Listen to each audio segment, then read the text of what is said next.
Top quality और consistent performance के लिए सिर्फ सिल्वर पंप नाम याद रखना। और उत्तराखंड के हर्षिल में सैलाब ने भीषण तबाही मचाई। हर्षिल जाने वाली सड़क करीब 200 मीटर तक बह गई। अभी आपको पुनीत दिखा रहे थे, इस रूट पर जितने भी दुकान, मकान और होटल थे सब बह गए। अब आपको बताते हैं कि कैसे वहां पर गंगरानी का जो पुल है वो बनने वाला है। उत्तरकाशी के धराली में प्राकृतिक आपदा है, लेकिन रेस्क्यू ऑपरेशन को पूरा करने में काफी कठिनाइयों का सामना करना पड़ रहा है, क्योंकि जो गंगरानी का पुल है वो टूट गया था। आप देखेंगे ये जो पुल है वो टूटा हुआ था यहाँ पर, और तकरीबन ये 70 फीट का पुल था, टूट गया था। और इसके बाद यहाँ पर जो आर्मी है वो इस वक्त यहाँ पर ब्रिज बनाने का काम कर रही है, वैली ब्रिज इसको बोलते हैं। और आप देखेंगे कि ये वैली ब्रिज लगातार बनाने की कोशिश की जा रही है, युद्ध स्तर पर काम चल रहा है, लेकिन काम आसान नहीं था। पूरा जो स्ट्रक्चर है उसको खड़ा कर दिया गया है, उसके ऊपर ये प्लेट्स यहाँ पर लगा दी गई हैं। ये जो प्लेट्स पूरी लगेंगी उनको कसा जाएगा बोल्ट के जरिए, फिर वेल्ड किया जाएगा और उसके बाद ये आगे तक जाएंगे। आधा पुल बनकर रेडी हो चुका है और आधा ये बाकी है। जैसे ही ये पुल बन जाएगा उसके बाद जो सेना की गाड़ियां हैं, जो क्रेन है, जो बुलडोजर है, वो आगे जा पाएंगे और उस सामान को ले जा पाएंगे। आर्मी के ऑफिसर खुद यहाँ पर मौजूद हैं और पूरी देखरेख में आर्मी और बीआरओ इस वक्त यहाँ पर काम कर रही है। और धराली में पिछले 6 दिनों से राहत और बचाव का काम जारी है। जो बचाव दल की टीमें आपदा में फंसे लोगों को निकालने में जुटी हुई हैं। जहां से लोगों को बाहर निकालने की उम्मीदें लगाई जा रही हैं, वहां एनडीआरएफ की टीमें अब मलबे को तेजी से हटा रही हैं। क्या लिखें, क्या दिखाएं, क्या बताएं?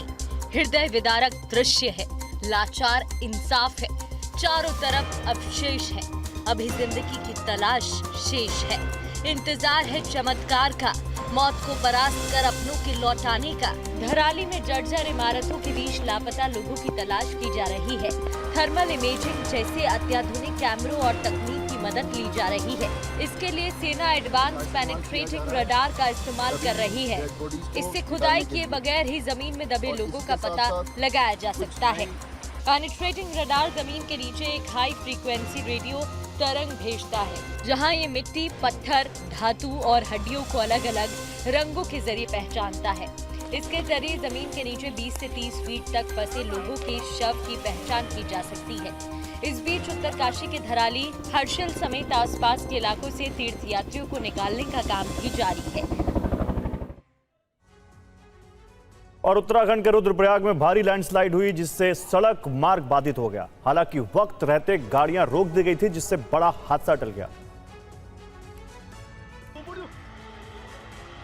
अचानक पहाड़ के भरभरा कर ढहने की ये तस्वीरें उत्तराखंड के रुद्रप्रयाग की हैं, जहां लैंडस्लाइड ने पूरा का पूरा पहाड़ ही ढह गया। पेड़ पौधों के साथ भारी मात्रा में मलबा नीचे सड़क पर गिरा, जिससे सड़कें धराशायी हो गई। Landslide Rudraprayag Gaurikund national highway 109 पर हुआ। घटना में किसी के हताहत होने की खबर नहीं है, लेकिन सड़क मार्ग कई मीटर तक धंस चुका है, जिससे रास्ते बंद हो गए हैं। मौके पर एनएचएआई और पुलिस की टीम मौजूद है। सड़क पर से मलबे को हटाने का काम जारी है। ट्रैफिक को डाइवर्ट कर दिया गया है। बड़े वाहनों की आवाजाही पर पूरी तरह से रोक लगा दी गई है। सभी गाड़ियां रुद्रप्रयाग मुख्यालय से होकर गुजर रही हैं।